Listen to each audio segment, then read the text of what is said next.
Hello student, so welcome to my channel. आज हम लोग नया चैप्टर स्टार्ट करने वाला है, दैट इज क्लास 12 का चैप्टर 7। इसका हम आप लोगों को फर्स्ट जब इंट्रोडक्शन वीडियो मेरा जब आया था 2 मिनट का, उस पर हम आपको बताया था कि इंटीग्रेशन चैप्टर को हम स्टार्ट करेगा चैप्टर 7 का, because this chapter is part 2 book का है, बहुत इंपॉर्टेंट चैप्टर है ना। इसमें आपको एक सिस्टमेटिकली पढ़ना पड़ेगा, तब जाके आपको ये चैप्टर बहुत लेंथी भी है, पर आप इसको अगर सिस्टमेटिकली पढ़ेगा तो इतना हार्ड नहीं है, बहुत इजी है, बहुत बेसिक चीज़ को आपको याद रखना पड़ेगा। तो चलो स्टार्ट करते हैं।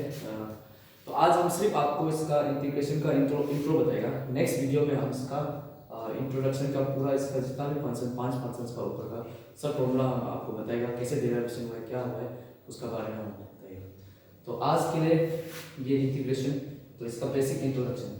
सबसे पहले इंटीग्रेशन क्या होता है, इंटीग्रेशन, ये सब मीनिंग सब सेम ही है। इंटीग्रेशन का मतलब क्या होता है कि सब चीज़ को आप एकजुट करना, ठीक है। जैसे आप पार्ट 1 बुक में पढ़ा है डिफरेंशिएशन का मतलब क्या होता है कि उसको अलग अलग पार्ट का डिवाइड करना। तो डिफरेंशिएशन का ही रिवर्स प्रोसेस या एंटी डिफरेंशिएशन को ही हम इंटीग्रेशन बोलते हैं। आपको अगर इंटीग्रेशन समझना है तो आपको डिफरेंशिएशन क्लियरली उसका जितना भी फंक्शंस है, उसका फॉर्मूला से उसको आपको याद रखना पड़ेगा। तो अभी यहाँ पे हम आपको इंटीग्रेशन का डेफिनेशन बताएगा, शॉर्ट डेफिनेशन, जो किताब में भी मिलेगा, और किताब में तो बहुत लेंथी से बताएगा, लेकिन यहाँ पे आप सिंपल से बताएगा। तो इंटीग्रेशन का मतलब क्या होता है इसका डेफिनेशन के हिसाब से, रिवर्स ऑफ डिफरेंशिएशन, ठीक है, या तो एंटी डेरिवेटिव्स, ठीक है। कैसे, देखो डिफरेंशिएशन में क्या करते हैं, अगर हमको फंक्शन दिए, कोई भी फंक्शन दिए, उसको हम क्या करते हैं, हर एक फंक्शन का वैल्यू को हम डिफरेंशिएशन करते हैं। तो इस प्रोसेस क्या करते हैं, इसको जब हम स्प्लिट कर रहे हैं तो वो डिफरेंशिएशन, जब हम उसको कंबाइन कर रहे हैं, मतलब इन सब फंक्शंस को एक जुट करके दूसरा नया फंक्शन लेके आए, वही फंक्शन को है, तो इस प्रोसेस को, कंबाइन प्रोसेस को हम क्या बोलते हैं, इंटीग्रेशन। ये होती है। तो इंटीग्रेशन में आपको क्या है, इंटीग्रेशन आपको कैसे याद रखना है, डिफरेंशिएशन का एंटी डिफरेंशिएशन। इंटीग्रेशन क्या है, उल्टा बोल सकते हैं आप इसका, डिफरेंशिएशन एंटी डिफरेंशिएशन, ठीक है। जैसे देखो फंक्शन मिलेगा आपको, फंक्शन को आप स्प्लिट करेगा, ये आप एग्जांपल के साथ में बता देंगे। फिर से आप इस फंक्शन जो स्प्लिट किए उसको आप कंबाइन किए, एक से जुट में लाए, उसको आप क्या किस मेथड से कर रहे हैं, इंटीग्रेशन मेथड, इंटीग्रेटेड कर रहे हैं, ठीक है। तो इंटीग्रेशन में आपको 2 चीज पढ़ना पड़ेगा, दैट इज इनडिफाइनाइट इंटीग्रल और डिफाइनाइट इंटीग्रल। सबसे इंपॉर्टेंट तो यही है, इनडिफाइनाइट इंटीग्रल, ठीक है। इनडिफाइनाइट इंटीग्रल, अब देखो हम क्या कर रहे हैं, इसको पूरा इंटीग्रेशन करके सम कर रहे हैं, इंटीग्रेशन प्रोसेस कर रहे हैं, तो इसीलिए सम कर रहे हैं, इसीलिए हम ये सिंबल को लगाते हैं इंटीग्रेशन में, ये सिंबल्स को हम लगाते हैं इस इंटीग्रेशन, इसको इसे इंटीग्रेशन करेंगे। तो इंटीग्रेशन में 2 टाइप का इंटीग्रेशन होता है, इनडिफाइनाइट और डिफाइनाइट। तो इसका सिंबल देखो, ये इनडिफाइनाइट में इसमें कोई आपका इंटरवल डिफाइन नहीं होता, लेकिन डिफाइनाइट में क्या होता है, इंटरवल आपका डिफाइन होते हैं कि x का बिलोंग्स क्या करेगा, a टू b। तो आपको ज़्यादा सबसे बड़ा तो यही चैप्टर है, ये इनडिफाइनाइट इंटीग्रेशन ही पड़ेगा। और इनडिफाइनाइट इंटीग्रेशन में हमेशा कांस्टेंट प्लस होता है। अब ये कैसे होता है, एक एग्जांपल से समझते हैं, ठीक है। देखो अभी हम सबसे पहले पढ़ेगा इनडिफाइनाइट इंटीग्रेशन, ये सबसे इंपॉर्टेंट है, ठीक है, इंपॉर्टेंट चैप्टर यही है। यहाँ में क्या इनडिफाइनाइट इंटीग्रेशन में इसका सिंबल ये होता है, यहाँ पे कोई डिफाइन नहीं होता।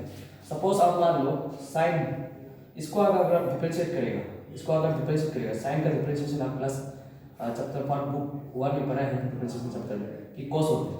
अब cos को डिफरेंशिएशन, cos को इंटीग्रेट करेगा उल्टा तो sin होता है। देखो डिफरेंशिएशन ऑफ sin cos, अब यहाँ पे ये x को उधर ले जाओ, इसमें ऐसे सिंबल दे दो, तो इसका क्या होता है sin, इस साइन जो बचा है, उसके बाद प्लस यहाँ पे क्या है कांस्टेंट, इस c को हम बोलता है constant value of indefinite integration, constant value. यहाँ पे अभी क्या है, साइन कुछ नहीं है, इसलिए 0 लगाए।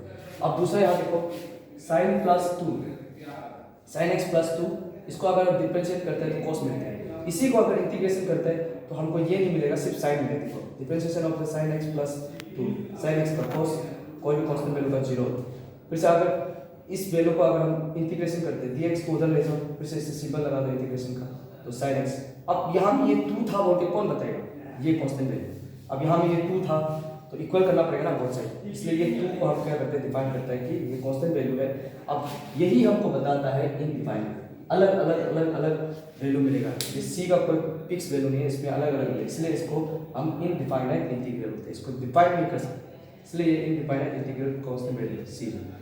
इससे ये सी जो कैसे आया पता हो रहा है ना, देखो ये टू जो अभी यहाँ पे हमको पता है, लेकिन हमको अगर ये फंक्शन नहीं होता, अगर मेरे पास ये सिर्फ फंक्शन होता cos x होता, तो cos x को अगर इंटीग्रेशन करने से sin x होते हैं, लेकिन प्लस हम सी इसलिए लगाते हैं कि क्या पता है इसमें कुछ वैल्यू था होगा, इसीलिए ये सी कांस्टेंट वैल्यू को लगाते हैं हर एक इंटीग्रेशन में, इनडिफाइनाइट इंटीग्रेशन में, लेकिन डिफाइनाइट इंटीग्रेशन में नहीं लगाते। तो सपोज एग्जांपल देख लो आप, एक एग्जांपल बता रहे हैं, अगर आपके पास फंक्शन ये गिवन है, अगर इसको हम डिफरेंशिएशन करेगा इस फंक्शन को, तो क्या होगा dx, अगर इस फंक्शन को हम बुलाना है तो हम क्या करेंगे, x का क्यूब करेगा, d/dx को करेगा तो 3x स्क्वायर की फॉर्मूला पता है डिफरेंशिएशन का। फिर से अगर इसी को इंटीग्रेशन करेगा, जो आंसर मिला है इसी को इंटीग्रेशन करेगा, देखो वापस हमको x मिलता है, प्लस यहाँ पे c लगा। ये होता है c का पर्पस कि कांस्टेंट वैल्यू को रिप्रेजेंट करते हैं कि इसमें कुछ वैल्यू था, अगर है तो लगाएगा, नहीं है तो यहाँ पे 0। जैसे सपोज यहाँ पे कुछ वैल्यू था तो 2 लगाए, यहाँ पे नहीं था तो 0 है, इसी तरह होता है। तो आपको याद रखना है कि इंटीग्रेशन होता है एंटी डेरिवेटिव या एंटी डिफरेंशिएशन, और यहाँ पे दो टाइप ऑफ इंटीग्रेशन पड़ेगा, डिफाइनाइट और इनडिफाइनाइट। और हम जो पढ़ने जा रहे हैं ये डिफाइनाइट को हम अभी आपका लेक्चर सीरीज में स्टार्ट करेंगे। सो थैंक यू, होप आपको अच्छा लगा होगा।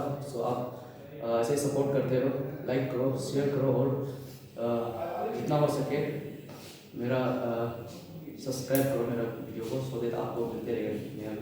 Thank you. नेक्स्ट हम लोग पढ़ेगा इंटीग्रेशन का सब्स्टिट्यूशन मेथड।